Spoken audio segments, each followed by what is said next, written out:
లేదా నా సూచన ఏపీ సిఐడిస్కి ఏంటంటే కసిరెడ్డి రాజశేఖర్ రెడ్డి మీద ఇప్పుడున్న మద్యం లిక్కర్లో కేసులో A1 మాత్రమే కాకుండా ఆయన పేరు మార్చుకొని ఐడెంటిటీ కార్డ్స్ ఫోర్జరీ చేసి వేరే పేరుతోటి వేరే ఐడెంటిటీ తోటి ఎయిర్ క్రాఫ్ట్లో ఫ్లైట్లో ప్రయాణం చేయటం అనేది క్రిమినల్ అఫెన్స్.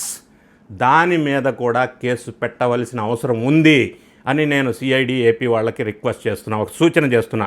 ఎందుకంటే ఈ విధంగా ట్రావెల్ చేయటం అనేది సెక్షన్ 419 ఐపీసీ ప్రకారం, సెక్షన్ 468 ఐపీసీ ప్రకారం, సెక్షన్ 471 ఐపీసీ ప్రకారం, సెక్షన్ 182 ఐపీసీ ప్రకారంగా 3 సంవత్సరాల నుంచి 7 సంవత్సరాల వరకు క్రిమినల్ అఫెన్స్ కింద కఠినమైన నేరం కింద శిక్షకి అర్హుడైన సెక్షన్స్ ఇవి. ఆ నేరం అది.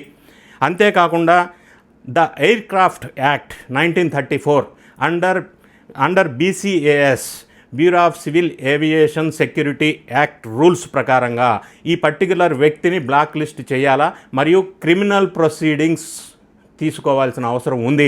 ఈ విషయాన్ని కూడా ఏపీసీఐడి వాళ్ళ పరిగణలోకి తీసుకొని ఈ లిక్కర్ స్కామ్లో కసిరెడ్డి రాజశేఖర్ రెడ్డి మీద ఈ అప్రాప్రియేట్ సెక్షన్స్లో కూడా పెట్టవలసిన అవసరం ఉంది.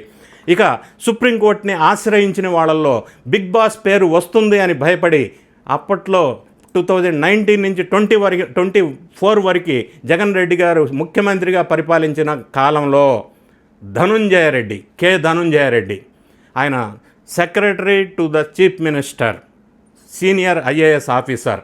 అప్పట్లో జగన్ రెడ్డి గారిని కలవాలన్నా ఎవరైనా సరే ఈయన కీలకమైన పాత్ర పోషించారు. ఎవరిని కలవాలన్నా ఈయన్ని కలవాల్సిందే. అంటే సీఎం గారి డోర్ యాక్సెస్ ధనుంజయ రెడ్డి గారి దగ్గర మాత్రమే ఉంది అని వార్తలు వెలుగులోకి వచ్చినాయి. మరి ఈ లిక్కర్ కేసులో ఆయన పేరు కూడా ప్రధానంగా వినిపిస్తుంది.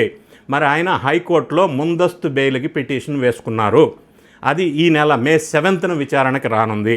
మిథున్ రెడ్డి గారు ఆల్రెడీ హైకోర్టులో వేశారు, రిజెక్ట్ చేశారు. సుప్రీంకోర్టు ఆశ్రయించారు. సుప్రీంకోర్టులో ఆశ్రయించినప్పుడు ఎంపీ మిథున్ రెడ్డి గారి మీద సుప్రీంకోర్టు ఆశ్చర్యకరమైన కామెంట్స్ చేసింది. ఏమంటే ఈయన పెట్టుకున్న సీనియర్ అడ్వకేట్స్ని చూసి ఈయన ఎవరయ్యా బాబు, భారత్ పాకిస్తాన్ యుద్ధంలో జరుగుతున్నటువంటి చర్చ కంటే కూడా ఈయన పెట్టిన ఫోర్స్ ఎక్కువ ఉంది ఇక్కడ అడ్వకేట్స్ ఎవరైనా అని వ్యాఖ్యానం చేశారు. అంత భయపడిపోతున్నారు, ఎందుకో తెలవదు. ఇక దీంతో పాటుగా అప్పట్లో జగన్ రెడ్డి గారి OSDగా పనిచేసిన కృష్ణమోహన్ రెడ్డి పేరు కూడా ప్రధానంగా వినిపిస్తూ ఉంది. మరి ఆయనతో పాటుగా తిరుపతి అంటే భారతీ సిమెంట్లో whole time director Bharati Reddy గారికి చార్టెడ్ అకౌంటెంట్, ఆయన పేరు కూడా ప్రధానంగా వినిపిస్తుంది.